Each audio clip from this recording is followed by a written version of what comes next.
궁궐은 겉으로는 다시 조용해 보였지만 그 조용함은 평화가 아니라 피가 식은 뒤 남은 냉기였다. 불길은 이미 대부분 꺼졌고 무너져 내린 기와와 타다 남은 나무 기둥은 대강 치워졌지만 돌바닥의 틈에 스며든 피와 그 냄새는 아무리 물을 부어도 완전히 사라지지 않았다. 한때 황제의 행차를 맞이하던 넓은 뜰은 이제 군화 자국과 피 얼룩으로 더러워져 있었고 밤이 되면 잔해 더미 사이에서 바람이 불어와 죽은 자들의 신음이 들리는 것 같다고 궁인들은 서로 속삭였다. 동탁은 그러한 궁궐 한가운데를 천천히 걸어가고 있었다. 잿빛이 된 기둥과 그 뒤편에 쌓아둔 시신 더미를 바라보는 그의 눈빛에는 연민도 두려움도 없었다. 마치 오랫동안 방치된 폐가를 둘러보는 집주인처럼 그는 무너진 처마와 그 아래 흩어진 장식들을 살피며 이 건물과 이 도시를 어떻게 새로 쓸지 계산하고 있었다. 서량에서 오랫동안 모래바람과 국경의 피를 보며 살아온 그의 부하들은 비단과 옥 대신 탄 자국과 피가 가득한 이 궁궐에서조차 눈 하나 깜빡이지 않았다. 그들에게 이곳은 그저 새로운 주인을 맞이할 준비가 된 또 하나의 성에 불과했다. 궁 안에는 이미 주인들이 많이 바뀌었다. 어제까지만 해도 내명부일을 맡던 궁녀들은 갑자기 사라진 상궁들의 빈자리를 보며 서로의 눈치만 보고 있었고 환관들이 사라진 자리에는 서량 출신의 장교와 병사들이 들어와 복도와 문가를 지키고 있었다. 그들은 황제의 얼굴을 본 일도 없고 궁궐 예법이 무엇인지도 잘 알지 못했지만 칼 차는 위치와 창을 세우는 각도만큼은 정확했다. 궁궐이 더 이상 절대 권위의 상징이 아니라 한 장수의 군영처럼 변해가고 있다는 사실은 누구의 눈에도 분명했다. 그날 아침 동탁은 새로 깔아둔 붉은 용단 위를 걸어 어전으로 향했다. 그의 옷차림은 장수의 갑옷이 아니라 대신들을 맞이하는 제상의 관복에 가까웠지만 옷자락 아래로 드러나는 손과 목, 걸음걸이에는 여전히 전장의 거친 기운이 남아 있었다. 대신들은 이미 어전에 도열해 있었고 아이처럼 어린 황제는 높은 자리에서 불안한 눈으로 아래를 내다보고 있었다. 황제의 곁에는 더 이상 십상시가 서 있지 않았고 대신 줄지어 선 자들 사이에는 한동안 허전하게 비어있는 자리가 여럿 있었다. 며칠 전까지 그 자리를 차지하고 있던 이들은 하진과 함께 피 속에서 자리를 잃었다. 동탁은 어전 아래에서 황제를 향해 천천히 절을 올렸다. 겉으로 보기에는 예법에 맞는 공손한 절이었지만 그 동작에는 내가 이 자리를 어떻게 써먹을 것인가를 미리 정해놓은 자의 여유와 냉정이 묻어 있었다. 그는 허리를 숙인 채 낮고 단단한 목소리로 말했다. 동탁, 폐하, 난세의 천자의 자리는 칼날 위에 서 있는 것과 같사옵니다. 이 미천한 신이 서쪽 변방에서 군을 이끌고 올라온 것은 자신의 공을 드러내기 위해서가 아니오라.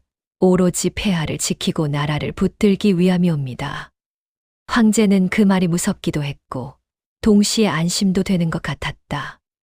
십상시와 하진이 서로를 죽이고 그 여파로 궁궐이 피바다가 되는 일을 겪은 뒤라 그의 마음은 이미 무엇이 옳은지 따질 여유를 잃고 있었다. 그는 아랫 입술을 깨물며 겨우 목소리를 냈다. 황제, 장군, 정말로 이제는 나라가 좀 조용해질 수 있겠는가?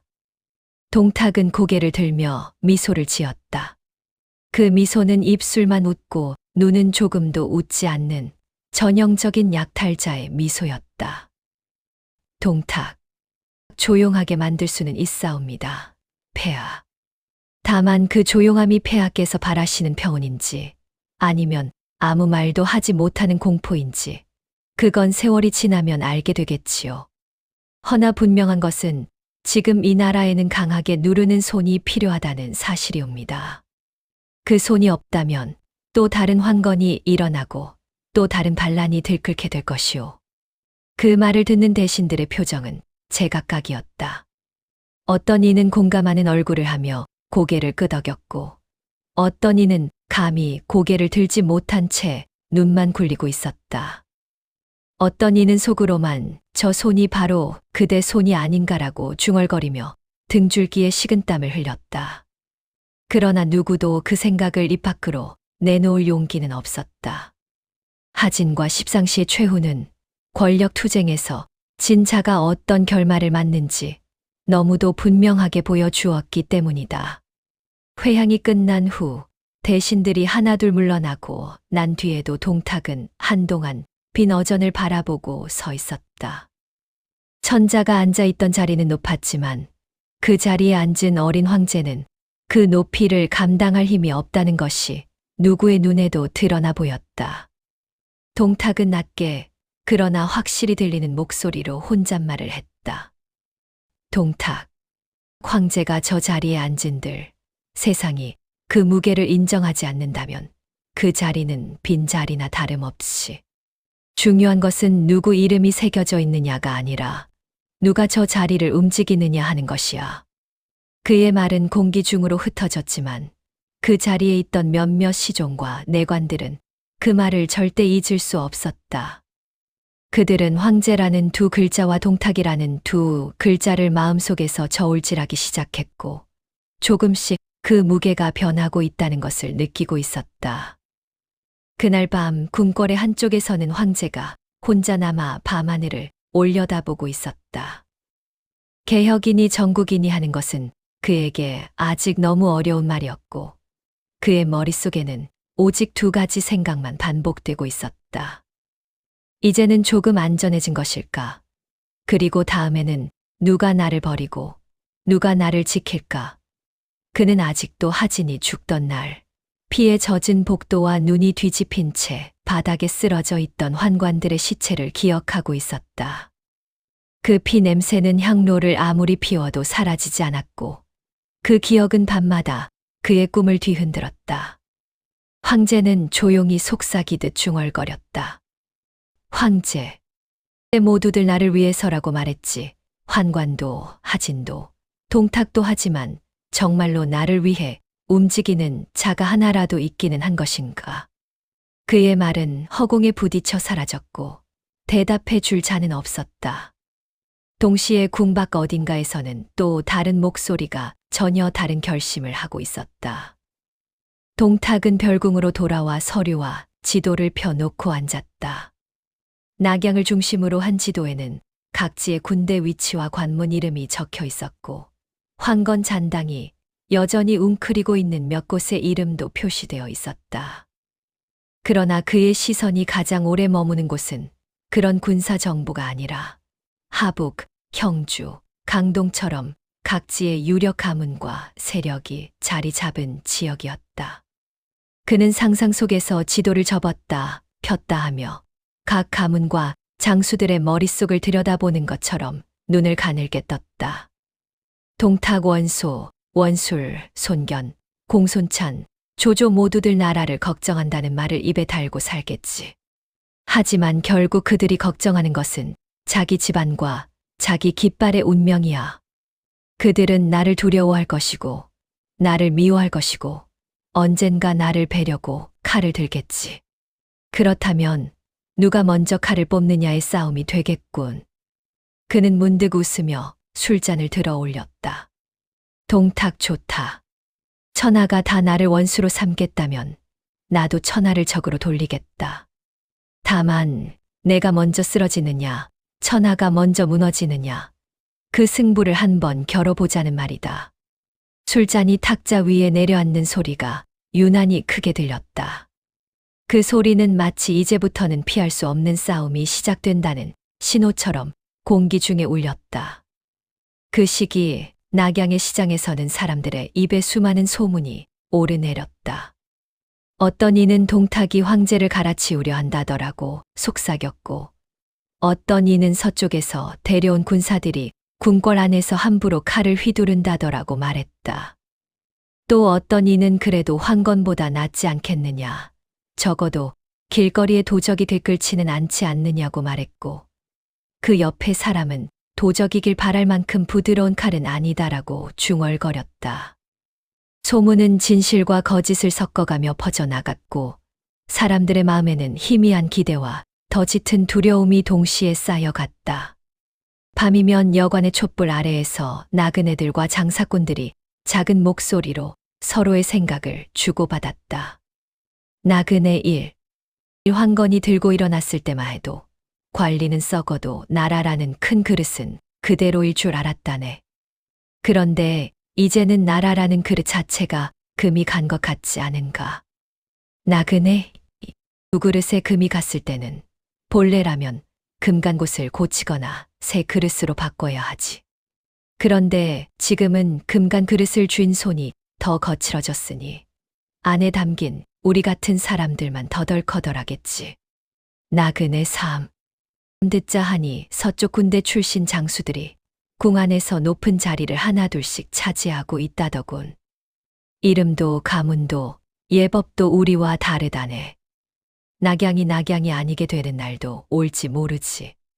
그들의 말은 감히 큰 소리로 할 수 없는 이야기였지만 밤마다 수많은 입을 통해 퍼져나갔고 어느새 동탁이라는 이름은 황건과는 다른 종류의 공포로 사람들의 가슴에 자리를 잡기 시작했다. 그 사이 조정 안에 서는 것으로는 예법과 절차가 그대로 유지되는 듯 했지만 보이지 않는 균열이 점점 커지고 있었다. 어떤 대신은 동탁의 눈치를 보며 서둘러 그에게 붙었고 어떤 대신은 그에게서 한 발 물러나 거리를 두려고 했다. 그러나 어느 쪽이든 다 같은 두려움에서 나온 선택이었다. 그의 편에 서지 않으면 내가 먼저 베일 것이고 그의 편에 서면 언젠가 함께 베일지도 모른다는 모순된 두려움이 그들의 마음을 죄고 있었기 때문이다. 이 와중에 천자의 자리는 가장 기묘한 위치에 있었다. 이름만 황제였지 그의 의지는 어느 누구도 신경 쓰지 않는 존재가 되어 있었다. 그는 꿈에서조차 자신이 왕이 된 것이 아니라 거대한 연회의 가운데 노인 장식품으로 바뀐 것 같은 기분을 떨쳐내지 못했다. 그는 때때로 거울을 보며 자신에게 물었다. 정말로 나라가 나의 것이기라도 한가? 아니면 나는 나라 위에 놓인 작은 인형일 뿐인가? 그때마다 거울 속의 눈동자는 대답 대신 더욱 깊어지는 공허함만을 되돌려 주었다. 그날 밤 궁궐의 가장 높은 누각 위에 한 사람이 홀로 서 있었다. 그것은 동탁이 아니었고 황제도 아니었으며 조정의 고위 대신도 아니었다. 아직 세상에 그 이름이 크게 알려지지 않은 한 젊은 관리가 누각에서 타다 남은 낙양의 지붕과 불빛을 내려다보고 있었다. 그는 자신이 눈앞에서 보고 있는 이 모든 일이 훗날 어떤 이름으로 불릴지, 이 시대를 살아가는 사람들이 어떤 말을 남길지 생각해 보았다. 그리고 속으로 이런 말을 떠올렸다. 황건의 나는 시작에 불과했다. 진짜 난세는 아마도 지금부터일 것이다. 그 말은 입 밖으로 나오지 않았지만 신기하게도 그 밤의 하늘과 바람, 궁궐의 돌기둥과 그 아래 작은 돌멩이들까지 그 말을 듣고 기억한 것처럼 느껴졌다. 그리고 그 기억은 훗날 수많은 전쟁과 배신과 의리와 피의 이야기로 이어져 삼국지라는 한 권의 이야기로 묶여 전해지게 될 것이었다. 이렇게 이 편 한 장은 피가 마르지도 않은 궁궐 위에 새로운 주인의 그림자가 드리워지고 황제라는 이름 아래에서 사실상 나라를 쥔 자가 누구인지가 분명해지는 순간을 그려내며 끝나고 있었다. 그러나 이 끝은 또한 새로운 시작이었다. 저 멀리 아직 본격적으로 등장하지 않은 수많은 영웅들의 발자국 소리가 서서히 다가오고 있었기 때문이다. 낙양의 아침 공기는 아직도 타다 남은 재 냄새와 철 냄새를 함께 품고 있었다. 멀리 성문 쪽에서는 사람과 말이 오가는 소리, 수레가 돌길 위를 긁는 소리가 끊이지 않았지만 궁궐 안쪽으로 들어올수록 소리는 줄어들고 눈길을 피해 걷는 사람들만 늘어났다. 하진이 죽고 환관들이 베어졌던 그 곡도에서는 여전히 사람들이 속삭였다. 이곳을 지날 때는 발소리를 내지 마라. 아직도 그날 죽은 자들의 눈빛이 돌바닥에서 우리를 올려다보고 있다. 그날도 황제는 이른 아침부터 잠을 이루지 못하고 자리에서 일어나 있었다. 하인들이 들여온 옷을 입고 나서도 그는 한참 동안 거울 앞에 서서 자신의 얼굴을 들여다보았다. 거울 속의 소녀는 왕관을 쓰고 용무늬 비단을 걸쳤지만 그 눈은 밤마다 악몽에 시달리는 아이의 눈이었다. 그는 손을 뻗어 거울을 가만히 만져보다가 혼잣말처럼 중얼거렸다. 정말로 내가 이 나라의 주인인가? 아니면 그냥 옷만 갈아입은 인형에 불과한가? 거울은 아무 대답도 하지 않았고 문 밖에서는 조용히 누군가가 그를 기다리고 있었다. 그가 조용히 숨을 고르고 문을 나서려 할 때 궁정의 내시가 마치 준비하고 있었다는 듯 허리를 깊이 숙이며 말했다. 폐하, 승상동탁께서 아침에 급히 아를 말씀이 있다고 하시옵니다. 오늘 조회는 평소와 조금 다르게 진행될 예정이라 하시옵니다. 황제는 그 말에서 묘한 냄새를 맡았다. 평소와 다르게라는 말은 요즘 들어 너무 자주 사용되고 있었다. 황제는 한 번만 더 거울을 돌아보고 조용히 눈을 감았다. 뜨고서 복도를 향해 걸음을 옮겼다. 어전으로 향하는 길은 전보다 더 조용해져 있었다. 십상시들이 활보하던 흔적은 사라졌고 그 자리에는 서량 출신의 장수들이 대신 서 있었다. 그들의 눈빛은 주인을 받드는 안내자가 아니라 지켜야 할 성문을 바라보는 수문장의 눈빛이었다. 황제는 그들의 틈을 지나며 이상한 생각을 했다. 내가 이 길을 걷고 있지만 과연 이 길이 내 길인가? 아니면 저들이 열어준 길을 내가 흘러가는 것뿐인가? 그는 가볍게 고개를 들어 높은 천장을 올려다보았지만 그곳에는 오래된 용문이만이 그를 내려다보고 있었다. 어전에 도착했을 때 이미 대신들은 도열해 있었다. 그러나 예전과 달리 그들의 표정은 하나같이 긴장으로 굳어 있었다. 누구는 머리를 낮게 숙인 채 앞만 보고 있었고 누구는 옆 사람의 눈치를 보며 고개를 약간 옆으로 돌렸다. 그들 중 어느 누구도 오늘 이 자리가 예사로운 조회가 아니라는 사실을 부인할 수 없었다. 황제가 어좌에 앉는 순간 마치 숨을 참고 있던 공기가 잠시 멈춘 듯한 정적이 흘렀다. 그때 동탁이 천천히 앞으로 걸어 나왔다. 그는 오늘 장수의 갑옷 대신 재상의 관복을 입고 있었지만 관복 아래 굳은 어깨와 목 주변의 굵은 힘줄은 여전히 전장의 냄새를 풍기고 있었다. 그는 어전 아래에서 절을 하며 입을 열었다. 폐하, 난세의 나라가 오래 병들어 있으면 백성의 숨소리부터 먼저 죽게 되옵니다. 이 미천한 신이 서쪽에서 군을 이끌고 온 것은 오로지 폐하께서 그 숨소리를 다시 들으실 수 있도록 돕기 위함이옵니다. 말은 공손했지만 그가 한 문장씩 내뱉을 때마다 어전 아래 서 있는 사람들의 등에서는 물기가 배어나오는 것 같았다. 황제는 애써 평정심을 지키려 노력하며 물었다. 장군, 나라가 병들었다는 것은 이제 누구도 부정할 수 없을 것이다.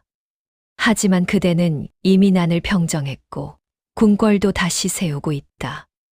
그렇다면 지금부터는 조금은 평온해질 수 있지 않겠는가? 동탁은 잠시 침묵했다. 그 침묵은 어전 위의 황제와 아래의 대신들을 모두 불편하게 만들었다. 그리고 마침내 그는 고개를 들고 황제를 똑바로 바라보며 말했다. 폐하, 병이 깊어 장기가 썩어 들어가는데 겉에 상처만 꿰맨다고 해서 사람이 일어나지는 못하옵니다. 이 나라는 지금 살을 도려내야 살 수 있는 병에 걸려 있사옵니다. 그 말이 떨어지자 몇몇 대신이 눈을 치켜뜨고 그를 노려보았다. 살을 도려낸다는 말은 곧 누군가를 베어야 한다는 말과 다르지 않았다. 그들 중 한 명이 용기를 내어 나섰다. 동탁, 승상, 말씀이 지나치신 것 같소이다. 황제께서 계시고 대신들이 있고 각지의 장수들이 피 흘려 싸우고 있는데 어찌 나라 전체가 썩었다고까지 하시오. 동탁은 그를 바라보며 입꼬리를 살짝 올렸다. 썩었기에 환건이 일어났고 썩었기에 대장군과 환관들이 서로를 죽였지 않습니까? 폐하께서는 그 한가운데에서 피와 눈물을 보셔야 했고요. 나라가 건강했다면 어찌 이런 꼴이 났겠습니까? 대신에 얼굴이 붉어졌다. 반박하고 싶었지만 말끝이 어딘가 막히는 기분을 떨칠 수 없었다. 동탁은 다시 황제를 향해 몸을 돌린 뒤 한층 낮은 목소리로 말을 이었다. 폐하, 지금 이 나라에 가장 무거운 짐을 짊어진 자는 누구요입니까? 이름은 황제이지만 그 어깨는 아직 너무 여리고 그 세월은 너무 짧사옵니다. 폐하께서는 마음이 인자하시고 사람의 아픔을 아시는 분이오나 난세는 인자한 마음만으로 버텨내기 어렵사옵니다. 인자함은 나라가 안정된 뒤에 백성에게 베푸는 덕이요. 지금 이 순간에는 쇠와 불, 칼과 피가 먼저 움직이는 법이옵니다. 황제의 손이 떨렸다. 그는 이 말이 어디로 향하고 있는지 이미 느끼고 있었지만 혹시나 싶어 마지막 기대를 걸고 물었다. 그대는 내게 무엇을 하라고 말하고 싶은 것이냐? 동탁의 눈동자가 살짝 빛났다. 폐하, 이 나라에는 폐하께서 사랑하시는 동생 진류왕 유협이 계시옵니다. 그분은 어릴 때부터 총명하시고 나라 일을 함께 상의할 만한 그릇을 지니고 계십니다. 난세에는 때로 더 강한 이름을 앞세워야 백성이 안심하는 법이옵니다. 어전 아래 여기저기서 숨 넘어가는 소리가 들렸다.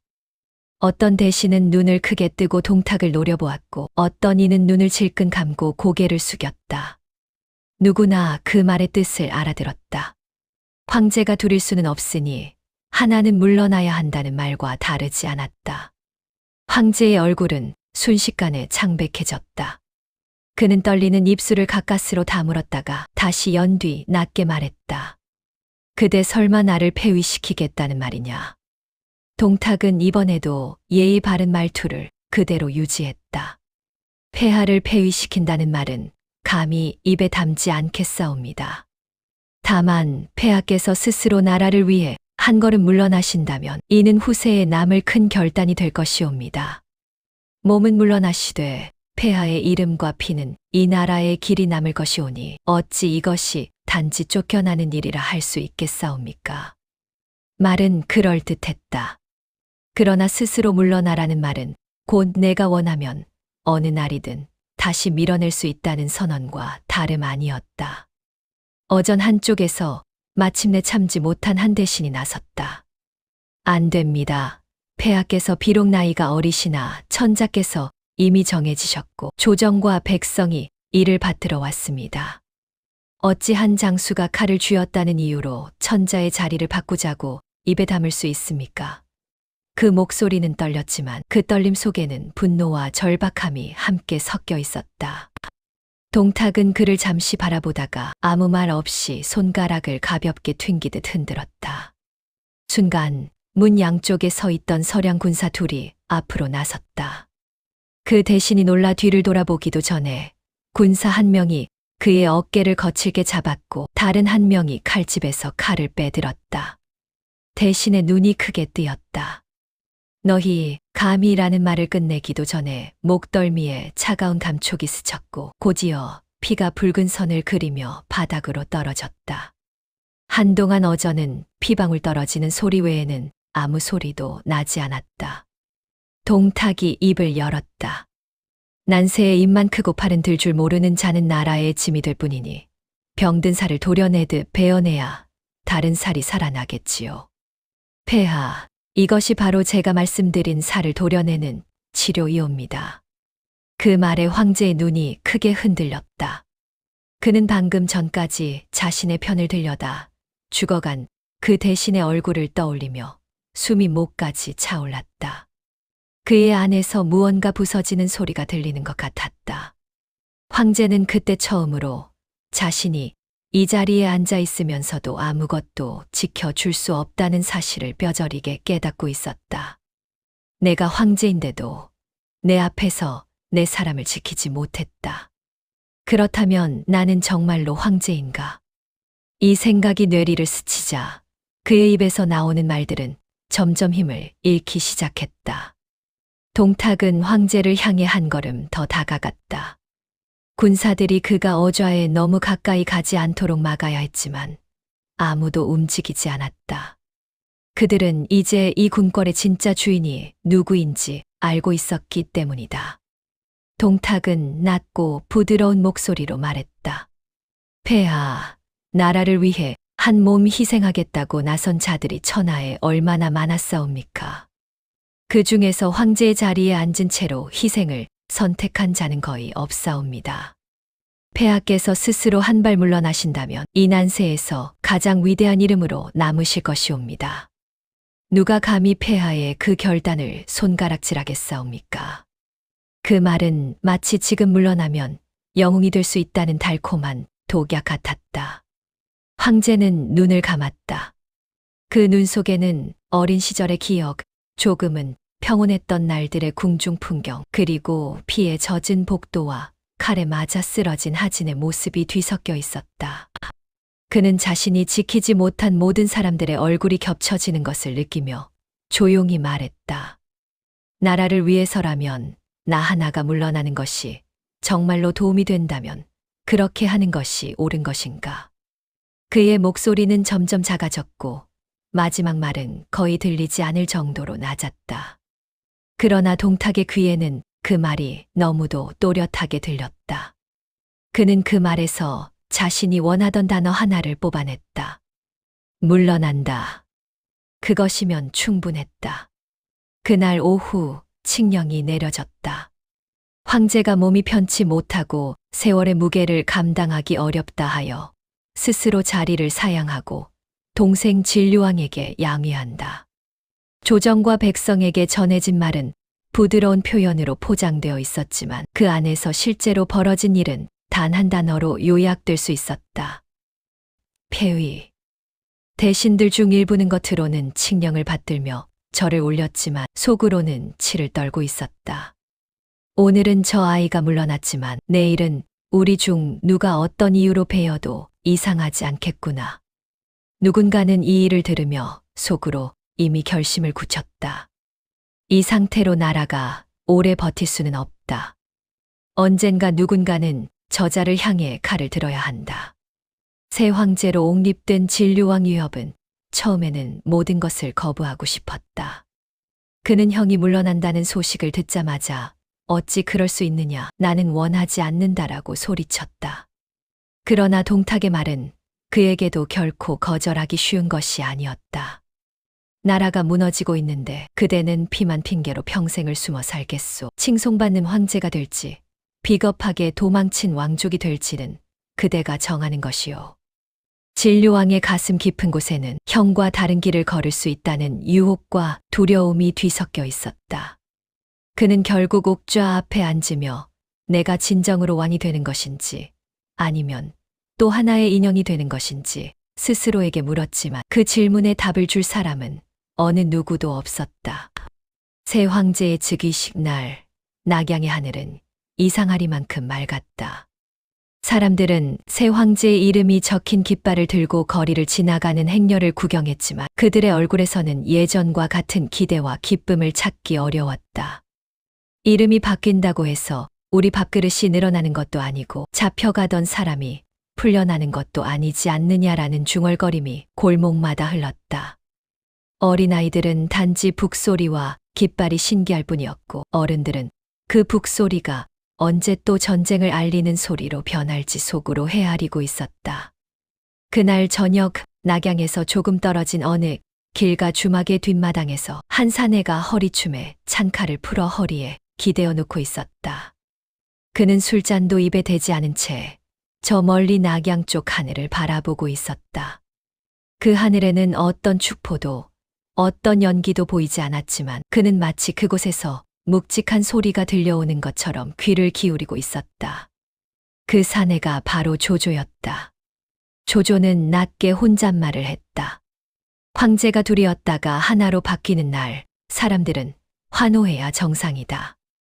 그런데 오늘은 아무도 크게 웃지 않고 아무도 크게 울지도 않았다. 웃지도 울지도 못하는 나라, 그런 나라에 가장 먼저 피를 나르는 자가 누구일까? 그는 새 황제의 이름과 그 뒤에서 웃고 있을 동탁의 얼굴을 번갈아 떠올렸다. 그리고 자기 가슴 안쪽에서 하나의 말이 자라나는 것을 느꼈다. 반드시 이대로 두지 않겠다. 그는 칼자루를 조용히 쥐었다. 그 소나귀에는 아직 피가 묻어 있지 않았으나 언젠가 이 손이 반역자라 불릴지, 충신이라 불릴지, 간웅이라 불릴지 아직 아무도 알지 못했다. 다만 그 자신만큼은 알고 있었다. 누군가는 이 더러운 일을 해야 한다. 그게 나라면 나는 끝까지 책임을 져야 한다.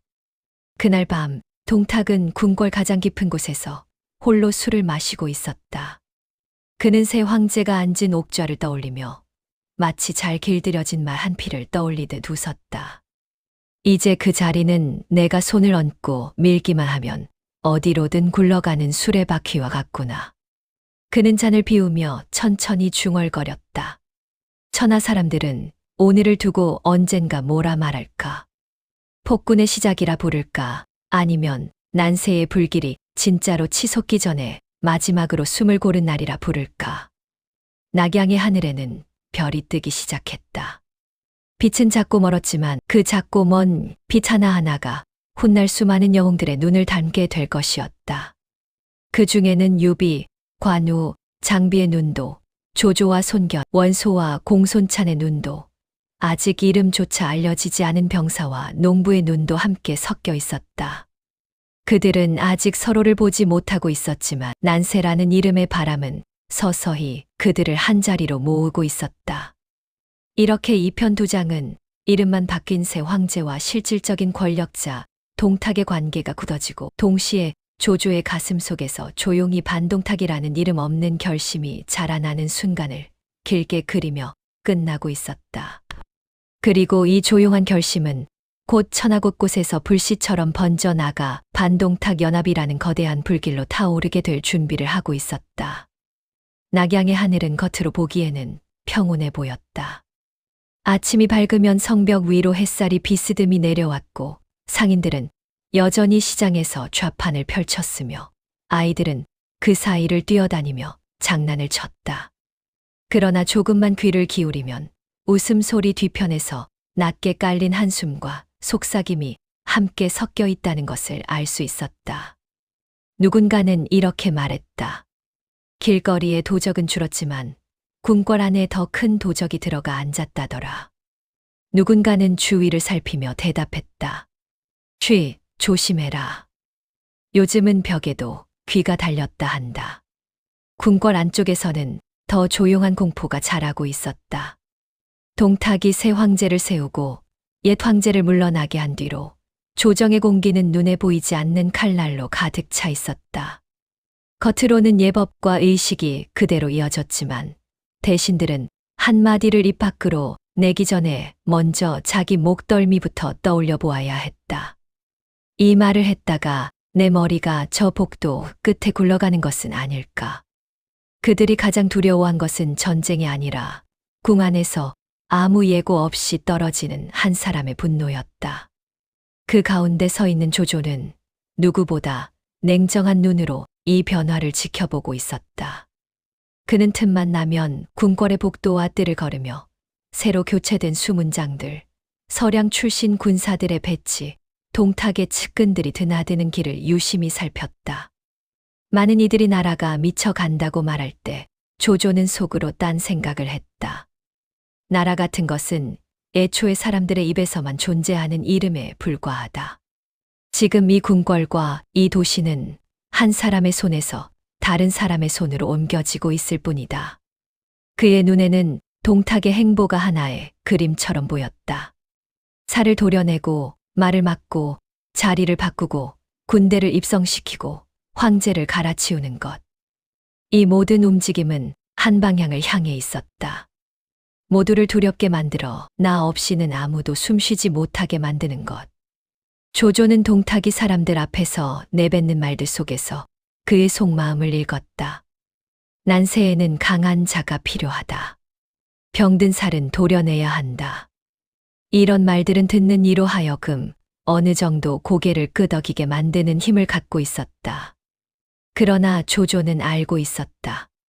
저 말은 병을 고치겠다는 의사의 말이 아니라 환자를 자기 마음대로 해부하겠다는 도살자의 말이다. 그는 이러한 생각을 하면서도 겉으로는 드러내지 않았다. 오히려 동탁이 있는 자리에서는 늘 예를 갖추고 말을 아꼈다. 어느 날 동탁이 조조를 따로 불렀다. 조정회의가 끝난 뒤 다른 대신들이 물러가고 나서 그는 손짓으로 조조를 불러 가까이 세웠다. 조조, 요즘 자네 생각이 궁금하네. 동탁의 목소리는 부드러웠다. 그러나 그 부드러움이 오히려 조조의 경계를 더 세우게 만들었다. 조조는 허리를 굽히며 말했다. 조조. 조신이 어찌 감히 깊은 뜻을 논하겠사옵니까? 다만 난세에는 칼을 든 자가 두려움을 모르는 것이 아니라 두려움을 이길 줄 알아야 한다고 생각하옵니다. 동탁은 그 말을 듣고 입가에 웃음을 띄었다. 동탁, 두려움을 이긴다. 그 말은 좋군. 자네는 사람을 잘 본다더니 이제 보니 말도 제법 하는군. 조조는 그 웃음 속에서 숨겨진 가시를 보았다. 사람을 잘 본다는 말은 칭찬이 아니라 경계의 말이었다. 동탁은 조조가 자신을 꿰뚫어보고 있다는 사실을 느끼고 있었고 그렇기에 더 위험한 존재로 생각하기 시작하고 있었다. 며칠 뒤 조조는 집으로 돌아와 침묵 속에 술을 한 잔 마셨다. 그는 잔을 들고 오래도록 가만히 있다가 허리춤에서 작은 칼 하나를 꺼내 들었다. 칼날은 길지 않았고 장식도 화려하지 않았지만 그 칼 끝에는 고요한 분노가 담겨 있는 것처럼 느껴졌다. 그는 칼을 책상 위에 올려놓고 그것을 한참 동안 내려다보며 생각했다. 이 칼로 한 사람을 베어 천하의 피를 덜 흘리게 할 수 있다면 그 피의 무게는 과연 얼마나 되는 것일까? 그의 머릿속에는 하진의 시체와 환관들의 잘린 몸, 궁복도에 흩어진 피, 그리고 폐위된 옛 황제의 흐릿한 눈빛이 번갈아 떠올랐다. 이 궁궐에서 이미 흘린 피가 얼마나 되나? 이대로 놔두면 앞으로 흘릴 피는 얼마나 더 늘어날까? 누군가는 이 흐름을 끊어야 한다. 그는 마침내 칼자루를 손에 쥐었다. 손가락이 칼자루를 감싸 쥐는 순간 그의 눈빛은 더욱 차갑게 가라앉았다. 조조는 밤이 깊어 모두가 잠든 시간, 한 사람만이 깨어 움직일 수 있는 시간을 기다렸다. 그는 궁궐의 구조를 머릿속에 그려보았다.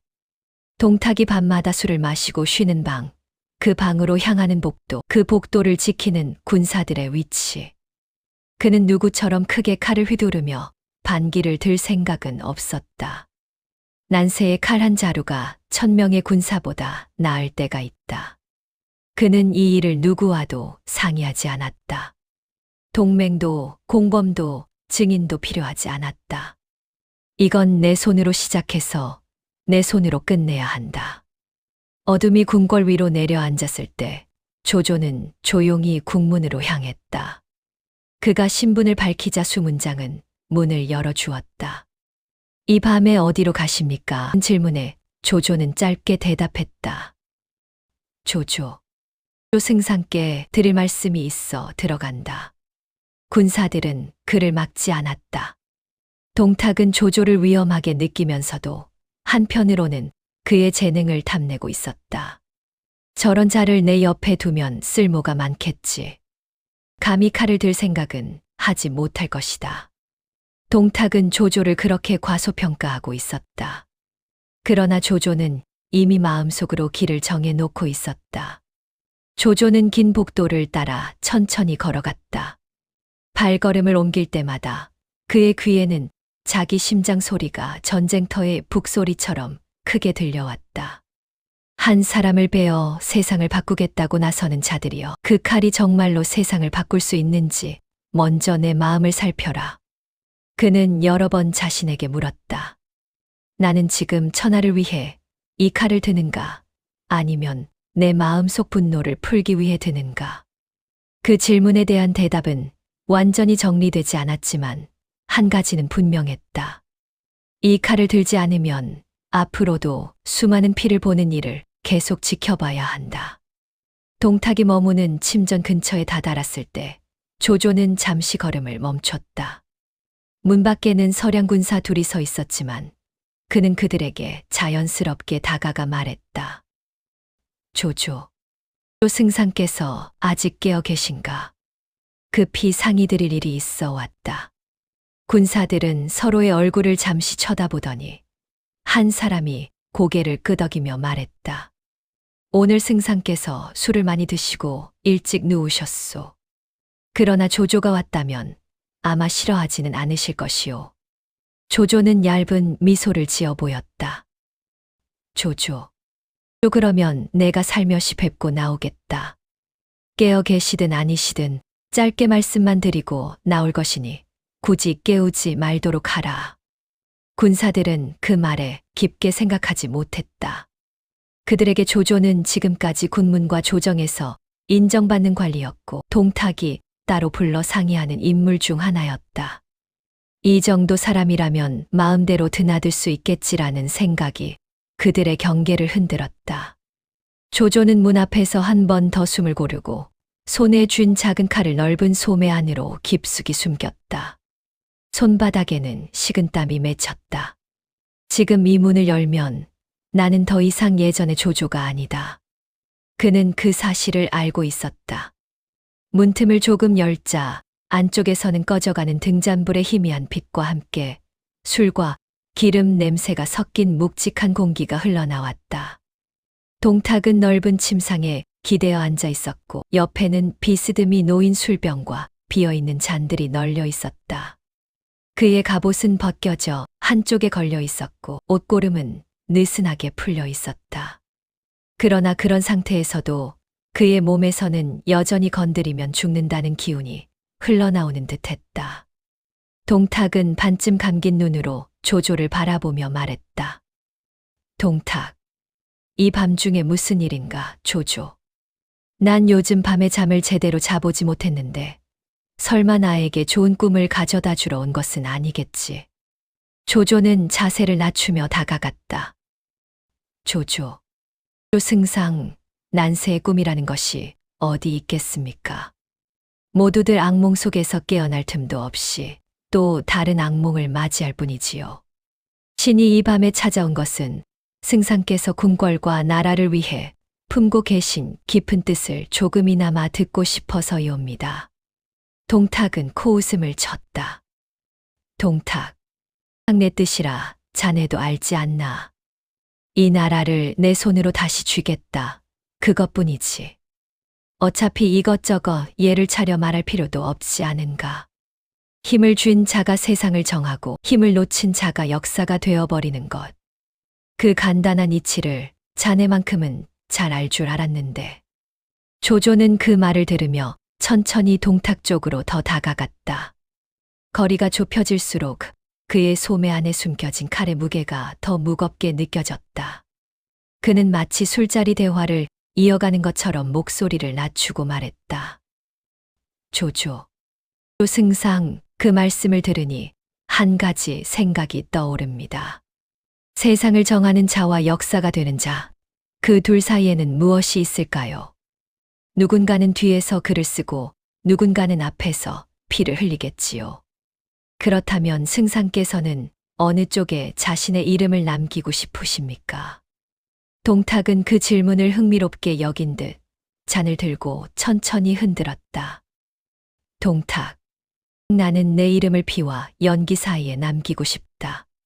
사람들은 두려워하면서도 잊지 못하는 이름, 천하를 눌러서 숨쉬게 만드는 이름. 조조, 자네는 어떤 이름을 남기고 싶은가? 그 질문이 떨어지는 순간 조조의 눈빛이 아주 잠깐 날카롭게 빛났다. 그는 그 빛이 눈동자 밖으로 새어나가지 않도록 눌러담으며 몸을 약간 앞으로 기울였다. 손이 소매 안에서 칼자루를 더 세게 움켜쥐었다. 지금이다. 머릿속에서 그 말이 울렸다. 그러나 바로 그때 바깥에서 문을 두드리는 소리가 들렸다. 승상, 급보가 들어왔습니다. 동탁은 얼굴을 찌푸리며 으르렁대듯 말했다. 이 늦은 밤에 무슨 급보냐. 내일 아침에 가져와도 될 것을. 조조의 손은 칼자루를 쥔 채 멈춰 있었다. 칼끝이 소매 안에서 미세하게 떨렸다.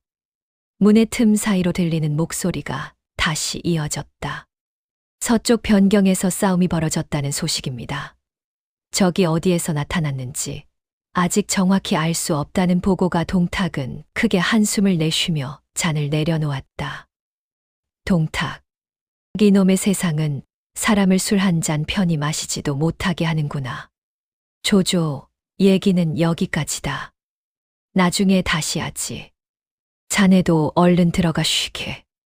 조조는 그 말을 듣는 순간 자신이 쥐고 있던 칼을 놓을 수밖에 없다는 것을 깨달았다. 지금 이 자리에서 칼을 뽑으면 동탁이 비명을 지르기도 전에 밖에 있는 군사들이 달려들 것. 나는 이 자리에서 죽고 이 일은 실패로 끝난다. 그리고 천하는 더 깊은 피 속으로 빠져들겠지. 그는 소매 안에서 칼자루를 조용히 놓았다. 손가락 하나하나가 힘을 잃고 풀려나가는 감각이 마치 자신의 계획이 허공으로 흩어지는 느낌으로 다가왔다. 조조는 조용히 몸을 뒤로 물러나며 허리를 굽혔다. 조조, 승상의 뜻이 무엇인지 오늘 밤 충분히 들었습니다. 신은 그 뜻이 끝내 어디까지 닿는지 멀리서라도 지켜보겠습니다. 그는 그렇게 말하고 방을 나섰다. 문이 닫히는 순간 잠시 동안 그의 눈에는 깊은 좌절과 분노가 뒤섞인 빛이 스쳤다. 그러나 그 빛은 곧 사라졌다. 칼을 뽑지 못한 오늘이 실패라면 내일은 다른 방법을 찾아야 한다. 그는 마음속으로 그렇게 정리하고 있었다. 복도를 걸어 나갈 때 바깥 공기가 유난히 차갑게 느껴졌다. 군사 하나가 그를 향해 물었다. 승상께서는 뭐라 하십니까? 조조는 짧게 웃으며 대답했다. 조조, 세상이 많이 어지럽다고 하시더군. 그래서 나더러 잘 보고 잘 들으라고 하셨네. 군사는 그 말의 진짜 뜻을 알지 못했다. 그저 고개만 끄덕였다. 조조가 궁을 빠져나와 자신의 집으로 돌아왔을 때 그는 가장 먼저 허리춤에 칼을 풀어 책상 위에 올려놓았다. 칼날은 여전히 날카로웠지만 그날 밤 칼은 아무 피도 보지 못했다. 그는 한참 동안 그 칼을 바라보다가 천천히 혼잣말을 했다. 조조, 오늘 이 칼은 아무도 베지 못했지만 이 칼이 내 마음을 벤 셈이구나. 이제 나는 예전의 나로 돌아갈 수 없다. 그는 칼을 집어들고 칼집에 되돌려 넣었다. 칼이 칼집에 들어가는 소리는 작았지만 그 소리에는 한 사람의 결심이 더해져 있었고 그 결심은 흘러나온 뒤 다시 주워 담을 수 없는 것이었다. 며칠 뒤 동탁은 조조의 눈빛이 예전과 다르다는 것을 알아챘다. 그는 조조를 부르지 않았고 조조 역시 쉽게 그의 눈앞에 나타나지 않았다. 대신 조조가 어느 날 갑자기 궁에서 사라졌다는 소식만이 궁궐 안팎을 흘러다녔다. 어떤 이는 조조가 두려움을 이기지 못하고 도망쳤다고 말했고 어떤 이는 조조가 동탁을 암살하려다 미수에 그치고 도망갔다고 속삭였다. 진실이 무엇인지는 아무도 확실히 알지 못했지만 하나는 분명했다. 이제 조조는 동탁의 곁에 서 있는 사람이 아니라 언젠가 그의 등을 향해 칼을 겨눌 사람들 중 하나가 되었다는 사실이었다. 조조는 낙양을 떠나는 말 위에서 마지막으로 한 번 성을 돌아보았다. 타다 남은 흔적이 아직도 곳곳에 남아있는 성벽 위로 햇빛이 비치고 있었고 그 아래로 사람들이 오가고 있었다. 그는 속으로 중얼거렸다. 조조, 오늘 이 성을 떠나는 것은 이 성을 포기한다는 뜻이 아니다. 내가 다시 돌아올 길을 찾겠다는 뜻이다. 동탁, 오늘 내 칼은 자네를 베지 못했지만 이 칼이 자네 이름을 잇는 날은 끝내 오지 않을 것이다. 말발굽이 흙길을 두드리는 소리가 점점 멀어지자 낙양은 잠시 다시 고요해진 듯 보였다. 그러나 그 고요함 아래에서는 누군가의 가슴에 품어진 칼 한 자루가 서서히 나를 세우고 있었다. 그 칼은 더 이상 육신만을 겨냥하는 칼이 아니었다. 동탁의 시대를 끝내는 칼, 새로운 난세를 부르는 칼. 그 칼의 이름은 아직 세상에 알려지지 않았지만 훗날 사람들은 그것을 두 글자로 부르게 될 것이다. 조조. 이렇게 조조가 작은 칼 하나를 품고 동탁을 향해 한 번의 도박을 걸었다가 실패하고 그 실패 속에서 오히려 더 깊고 단단한 결심을 품게 된다. 겉으로는 변화가 없는 것처럼 보이는 밤이었지만 그날 이후 천하의 물줄기는 아주 조금, 그러나 돌이킬 수 없을 만큼 방향을 바꾸기 시작하고 있었다. 조조가 낙양을 떠난 뒤에도 겉으로 드러나는 세상의 풍경은 크게 변하지 않은 것처럼 보였다. 아침이면 해가 여전히 성벽을 넘어 떠올랐고 상인들은 여전히 장터에 자리를 깔았으며 사람들은 하루 세 끼를 해결하기 위해 어제처럼 오늘도 분주하게 몸을 움직였다. 그러나 그들의 눈동자와 목소리는 달라져 있었다. 누구도 마음 놓고 웃지 않았고 누구도 마음 놓고 울지 않았다. 웃다가 누군가의 귀에 거슬릴까 두려웠고 울다가 누군가의 심기를 건드릴까 두려웠기 때문이다. 세상이 크게 변하지 않은 것처럼 보인다는 사실 자체가 사실은 가장 큰 변화였다. 무슨 일이 벌어져도 결국 우린 밥벌이를 해야지라는 체념이 사람들의 어깨를 천천히 그러나 확실하게 짓누르고 있었다. 동탁은 그 체념 위에 무거운 발을 올려놓고 서 있었다. 그는 날이 갈수록 더 공공연하게 자신의 힘을 드러냈다.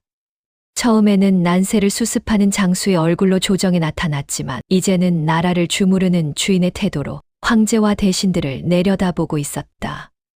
회의 자리에서 그는 예전에 쓰던 형식을 어느 정도 유지하는 척했으나 실제로는 자신이 하고 싶은 말만 했고 듣고 싶은 말만 들었다. 대신들이 입을 열 때마다 그는 그들의 눈을 먼저 보았다. 이 자가 나를 두려워하는지, 나를 속이려 하는지, 아니면 아직 나를 얕잡아 보는지. 그가 진짜 두려워한 것은 칼을 든 반역자들이 아니라 눈빛을 숨기고 웃는 자들이었다. 어느 날 조정에서 세금 문제를 논의하던 자리였다.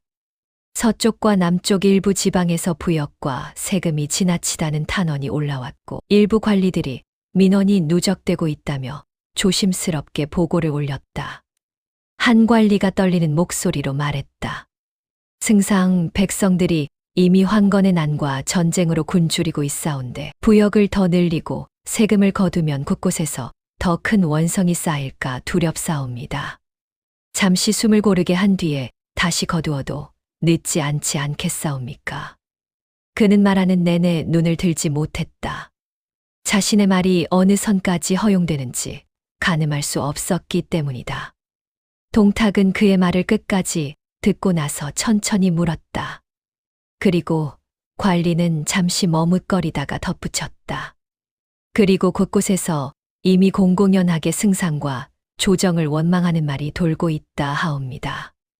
이 원망이 쌓여 또 다른 난을 부를까 염려스러워 감히 아뢰는 것이옵니다. 이 말이 떨어지는 순간 조정의 공기는 갑자기 더 차갑게 식었다. 다른 대신들은 숨을 죽였고 구경이라도 하듯 재빨리 눈동자만 굴려 동탁의 표정을 살폈다. 동탁의 입가에는 느린 미소가 번졌다. 그러나 그 미소에는 즐거움이 아니라 사냥감을 본 짐승이 으르렁거리기 직전에 짓는 웃음이 담겨 있었다. 그는 손에 들고 있던 호를 부드럽게 돌리며 말했다. 자네 말대로라면 지금 이 나라의 백성들은 이미 나를 싫어하고 있단 말인가? 관리는 당황하여 부랴부랴 손을 저었다. 신이 그런 뜻으로 말씀드린 것이 아니었고 다만 말은 혀끝에서 꼬여 더 이상 이어지지 않았다. 동탁은 더 이상 말로 시간을 끌지 않았다. 그는 자리에서 절반 정도 몸을 일으키며 이쪽을 향해 손을 탁 내저었다. 그러자 문 밖에 서 있던 서량군사 둘이 곧장 달려와 그 관리의 양팔을 붙잡았다. 관리의 얼굴이 순식간에 하얗게 변했다. 승상, 신이 그저 그는 항변하려 했으나 동탁은 손을 치켜들며 말을 끊었다. 동탁, 난세의 백성이 힘들다고 말하는 것은 그럴 수도 있지. 그러나 그 힘듦의 이름을 나에게 직접 붙여 말하는 자는 입으로 난을 부르는 자와 다르지 않다. 그는 군사들을 향해 고개를 아주 살짝 끄덕였다. 그것이면 충분했다. 군사 하나가 허리에서 칼을 뽑아 번쩍 들어 올렸고 다음 순간 관리의 목소리는 공기 속에서 뚝 끊겼다.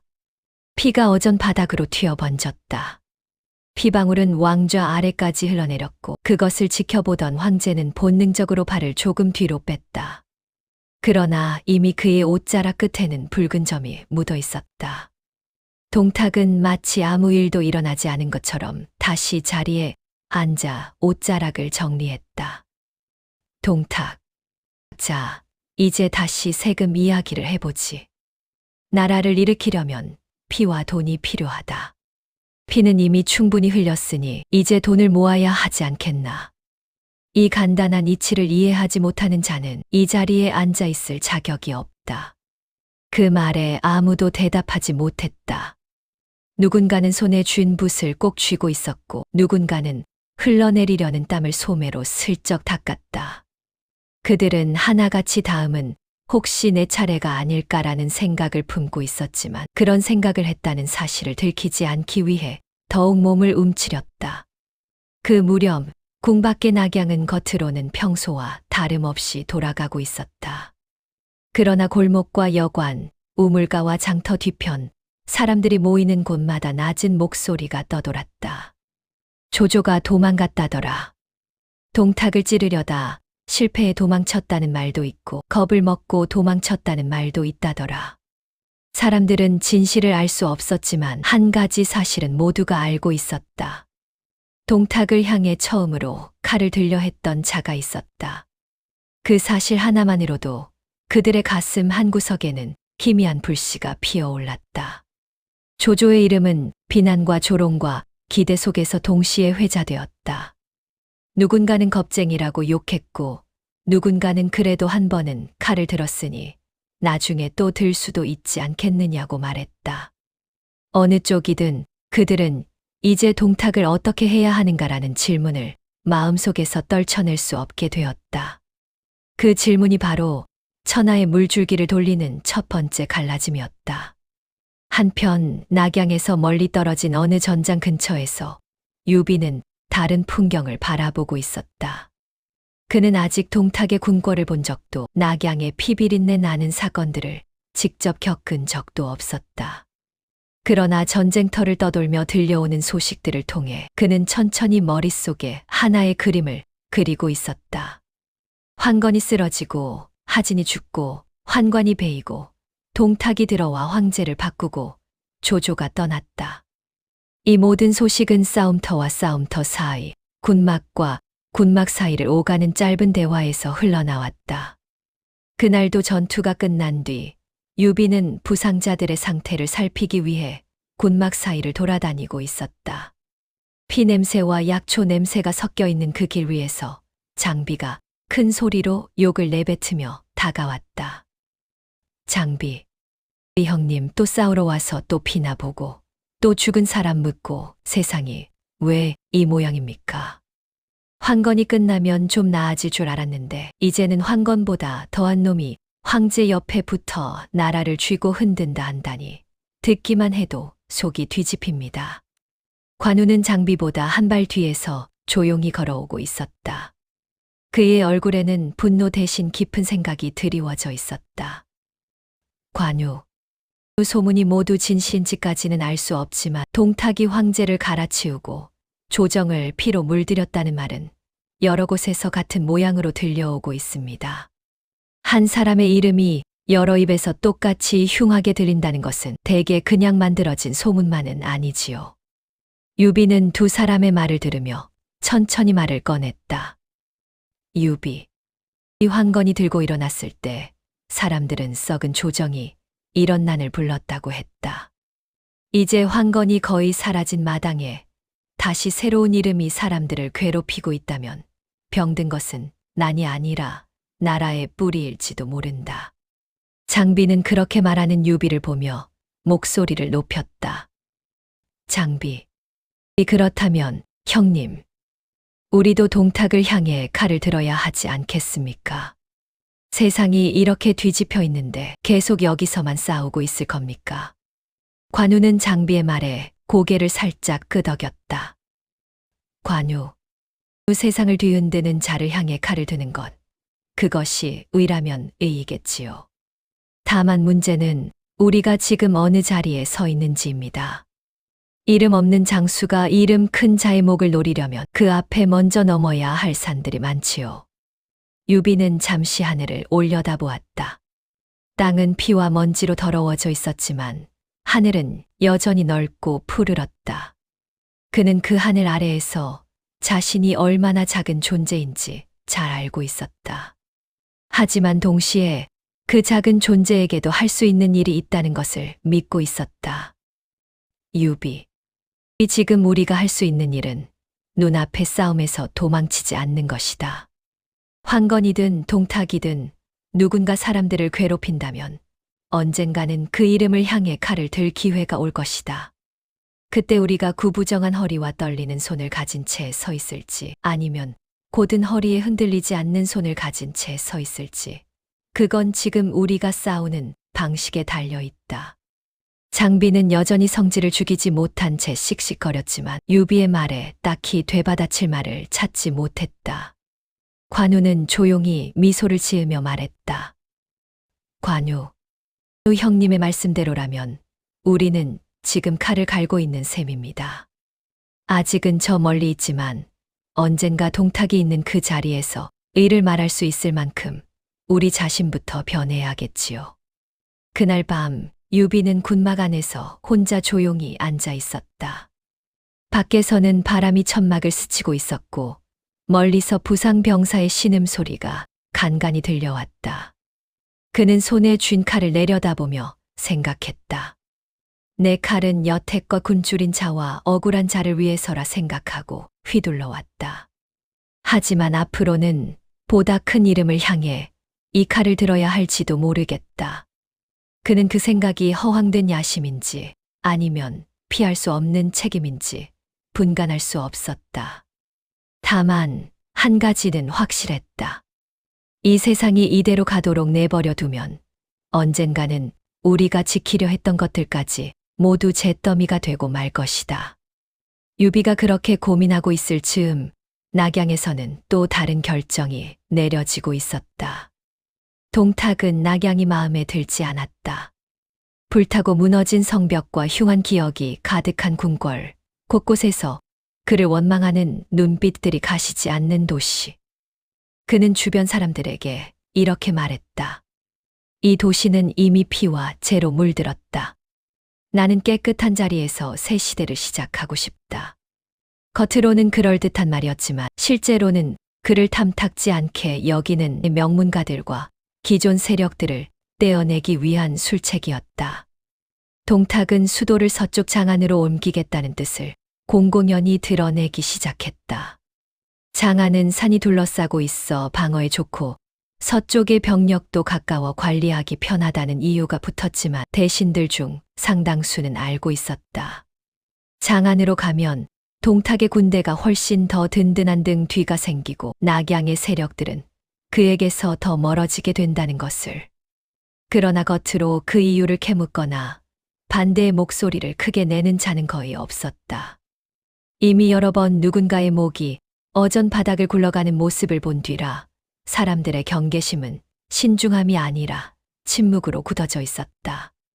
도성을 옮기겠다는 소식이 퍼지자 낙양 시민들 사이에서는 또 다른 탄식이 나왔다. 황제와 조정이 떠나면 이 도시는 빈 껍데기만 남는 것 아니냐. 빈 껍데기라도 남으면 다행이지. 떠나기 전에 저 위 사람들이 이 도시를 불태우고 가면 어쩌나. 사람들은 농담처럼 말했지만 그 농담 속에는 진심이 절반 이상 섞여 있었다. 난세에는 가장 나쁜 상상이 종종 현실이 되곤 했다. 그리고 어느 날 그 상상은 실제가 되었다. 동탁은 낙양을 떠나기 전 명령을 내렸다. 성에 쌓인 곡식과 무기 그리고 궁궐의 보물 중 옮길 수 있는 것은 최대한 장안으로 옮기고 남은 것은 불태워라. 이곳을 다시 도적과 반역자들이 차지하게 둘 수는 없다. 그의 말은 적에게 남겨두지 말라는 말처럼 들렸지만 실상은 이 도시에 남은 사람들의 마지막 희망까지 태워버리라는 말과 다르지 않았다. 낙양 곳곳에서 불길이 치솟았다. 먼저는 창고와 병기고에 불이 붙었고 고지어 군궐과 관리들의 저택, 사대부의 집들이 연달아 타올랐다. 사람들은 처음에는 멀리서 그 불길을 바라보기만 했다. 이번에도 전쟁이 난 건가라고 생각하는 이도 있었다. 아니었다. 이번에는 외부의 적이 아니라 도성의 주인이 스스로 불씨를 던진 것이었다. 하늘로 치솟는 연기와 불꽃은 너무도 크고 선명해서 멀리 떨어진 곳에서조차 쉽게 볼 수 있었다. 유비의 부대가 머물던 지역에서도 어느 날 서쪽 하늘이 이상하게 붉게 물든 것을 본 병사가 있었다. 그는 손으로 눈을 가리며 말했다. 저 불빛, 낙양 쪽에서 나는 것 아닙니까? 또 다른 병사가 대답했다. 요즘 세상에 어디서 불이 나도 이상할 것 없지만 저렇게 오래 타오르는 불길은 처음 보는 것 같군. 유비는 그 말을 듣고 하늘을 바라보았다. 붉게 번지는 하늘빛은 마치 누군가의 피와 눈물이 뒤섞여 타고 있는 것처럼 보였다. 그는 알 수 있었다. 저 불은 단지 집과 성벽을 태우는 불이 아니라 사람들의 마음까지 함께 태우는 불이다. 그는 마음속으로 조용히 맹세했다. 언젠가 저 불길을 되돌릴 수 있는 날이 온다면 나는 그날까지 이 칼을 쉽게 내려놓지 않겠다. 이렇게 이편내장은 동탁이 점점 더 거칠고 공공연하게 권력을 휘두르며 낙양을 피와 불로 덮어가는 한편, 멀리 떨어진 곳에서 유비가 그 불길을 바라보며 또 한 번 가슴속 깊은 곳에 조용한 맹세를 새기는 모습으로 끝나고 있었다. 아직 그들의 길은 서로 만나지 않았지만 하늘의 붉은 빛과 사람들의 분노, 그리고 몇몇 이들의 결심은 이미 보이지 않는 선으로 서로를 연결하고 있었다. 그리고 그 선은 곧 하나의 문장을 만들어 내게 될 것이다. 동탁을 몰아내라. 낙양이 불타던 그 밤 이후 세상은 단숨에 달라졌다. 겉으로는 여전히 말이 오가고 장터가 열리고 장정들은 부역에 끌려갔지만 백성들의 가슴에는 더 깊은 두려움이 자라기 시작했다. 그 두려움은 단순히 굶주림이나 전쟁 때문이 아니었다. 황제가 있는 도성을 스스로 불태우는 권력. 이것은 그 어느 난적도 저지르지 않았던 일이었다. 사람들은 낮에는 입을 다물고 있었지만 밤이면 기름 등잔 아래에서 속삭였다. 이 나라가 제정신인가? 낙양이 저 모양이면 우리 고을은 얼마나 맞겠나? 그 속삭임은 처음에는 작은 골목에서 시작되었지만 점점 다른 고을, 다른 성으로 퍼져나갔다. 그리고 그 속삭임은 마침내 무장들을 속삭이게 만들었다. 이대로 놔두면 나라가 완전히 망한다. 동탁이 장안으로 도읍을 옮기겠다고 공공연히 밝힌 날부터 대신들과 제후들 사이에 보이지 않는 긴장선이 하나씩 생겨나기 시작했다. 그 긴장선은 아주 가늘었지만 조금만 당기면 끊어지면서 동시에 세상을 흔들 불씨가 될 수 있는 것이었다. 대신들은 서로의 눈치를 봤다. 누가 먼저 말을 꺼내느냐, 누가 먼저 비난을 하느냐, 누가 먼저 동탁의 비위를 거슬리는 발언을 하느냐. 그러나 아무도 입을 열지 못했다. 그들은 동탁의 칼날이 얼마나 빠르고 잔혹하게 내려오는지 이미 너무 많이 보았기 때문이었다. 그러나 낙양에서 멀리 떨어진 곳에서는 다른 생각들이 자라기 시작했다. 동탁의 군세에 눌리지 않는 지방의 제후들, 현지 군대를 가진 자들, 그리고 무엇보다 이대로는 나라가 끝장난다는 위기감을 느끼는 자들이 속속 목소리를 내기 시작했다. 그 중에서도 가장 빠르게 움직인 이는 하동태수 정원딩유안이었다. 그는 서량군이 수도의 군권까지 장악해 가는 상황을 방관할 수 없다고 생각하고 곧장군을 일으켜 낙양으로 향했다.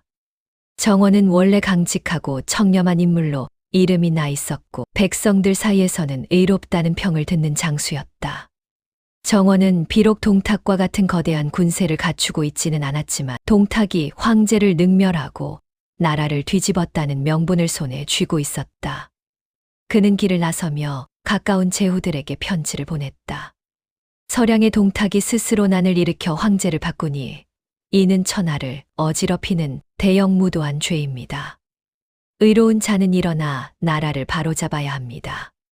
이 편지들은 여러 지역으로 퍼져나갔다. 편지를 받은 자들 중에는 처음에는 그저 고개만 끄덕이고 말거나 혹은 정원이 너무 성급한 것 아닌가라고 중얼거린 자들도 있었다. 그러나 시간이 흐를수록 그들의 마음 한구석에서 작은 목소리가 되살아났다. 이대로 놔두고 보기만 할 수는 없다. 정원의 군대에는 그의 의부이자 뛰어난 무장이었던 여포가 있었다. 여포는 그 당시 이미 이름난 장수였고 그의 창술과 기마 실력은 천하에서도 손에 꼽히는 수준이었다. 그러나 그는 아직 젊었고 야망이 있었으며 무엇보다 누가 나를 더 크게 쓸 것인가를 누구보다 냉정하게 따지는 사람이었다. 그는 정원을 존경하기는 했지만 그 존경이 그의 모든 선택을 결정하는 기준은 아니었다. 그래서 정원이 군을 일으킬 때에도 여포는 속으로 다른 문제를 생각하고 있었다. 동탁에게 붙으면 더 큰 힘을 얻을 수 있을까?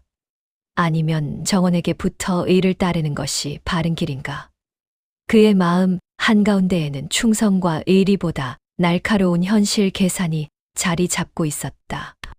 정원의 군대가 낙양 가까이에 도착하자 동탁 그 소식을 듣고 크게 비웃었다. 동탁. 정원 따위가 감히 이 동탁에게 반기를 들어? 그 보잘것없는 군사들로 나를 막겠다고? 웃기는 일이다. 그러나 동탁이 가장 두려워한 것은 정원의 군대가 아니라 정원을 따라 다른 제후들이 움직이기 시작할 수 있다는 가능성이었다. 난세의 가장 위험한 것은 단 한 명의 반란이 아니라 그 반란을 정당화하는 명분이었다. 정원이 내세운 명분은 강직했고 누구도 쉽게 반박할 수 없었다. 황제를 모욕한 자를 토벌한다. 이 말은 어떤 제후라도 감히 반대할 수 없는 말이었다. 동탁은 정원을 제압하기 위해 자신의 최측근 무장인 이각과 곽사 그리고 서량의 맹장들을 모두 준비시켰다.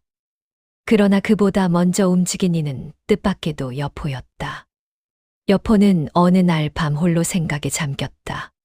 정원은 나에게 의분이 나를 아들처럼 생각해준다.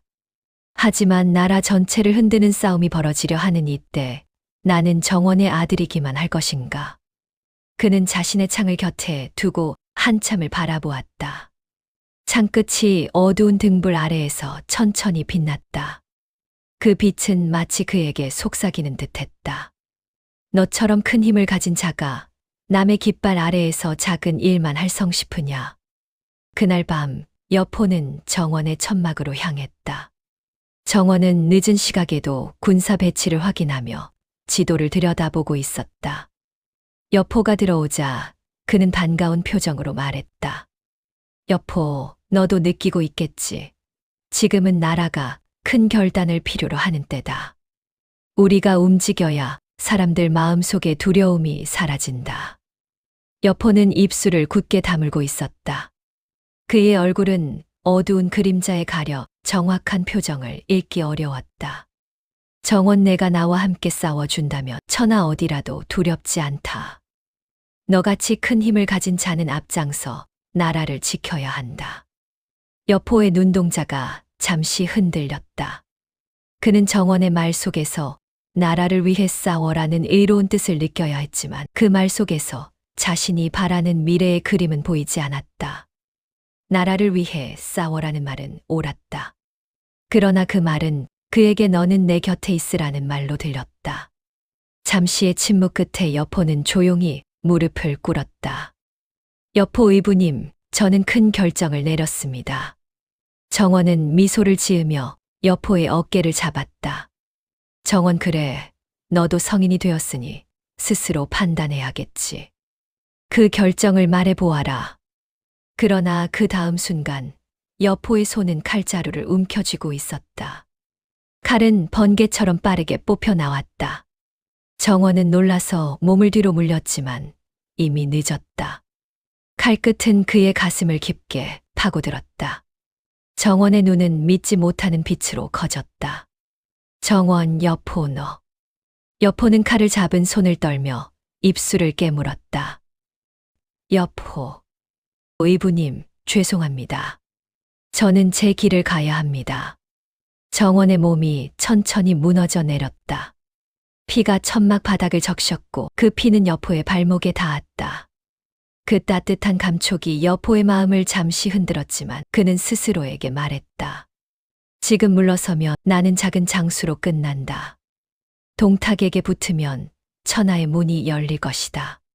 정원이 죽었다는 소식이 새벽녘에 군막 전체를 뒤흔들었다. 군사들은 충격으로 막을 들지 못하고 우왕좌왕했다. 그들이 상황을 파악하기도 전에 동탁의 서량군이 이미 진격해 오고 있었다. 여포는 그 혼란을 틈타 정원의 군사들을 설득했다. 여포 정원 태수께서는 역적을 토벌하려다 불행히도 전사하셨다. 이제 나는 그 뜻을 이어 동탁 대승상과 함께 나라를 바로 세우겠다. 정원을 의롭다 생각했던 이들은 혼란스러웠지만 여포의 강한 기세와 서량군의 압도적인 군세 앞에서 그들은 더 이상 판단할 수 없었다. 그날 아침 여포는 동탁의 진영으로 고삐를 돌려 달렸다. 그를 본 동탁은 크게 웃으며 말했다. 동탁, 천하 여포가 내 손에 들어오는구나. 이제 천하는 내 것이다. 여포는 그 말이 꺼림칙했지만 이미 돌아갈 길은 없었다. 그는 동탁의 옆에 서기로 했다. 동탁은 여포에게 최고급 말과 갑옷 그리고 막대한 보상을 내렸다. 여포는 누구보다 잘 알았다. 지금 이 선택은 내가 스스로 판 길이지만 이 길이 언젠가 내 발목을 잡을 것이다. 그러나 그는 스스로를 속이며 말했다. 지금은 큰 세력에 붙어 내 이름을 떨칠 때다.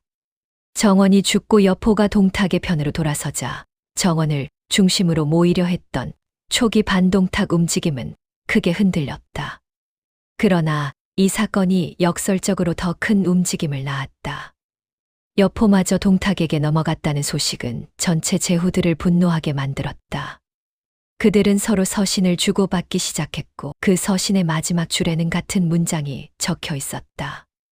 이제 동탁을 그대로 둘 수 없다. 그 문장은 처음에는 낮은 목소리로 시작되었다. 그러나 점점 더 큰 목소리가 되었고 마침내 그것은 천하 모든 제후가 외치는 함성으로 바뀌게 되었다.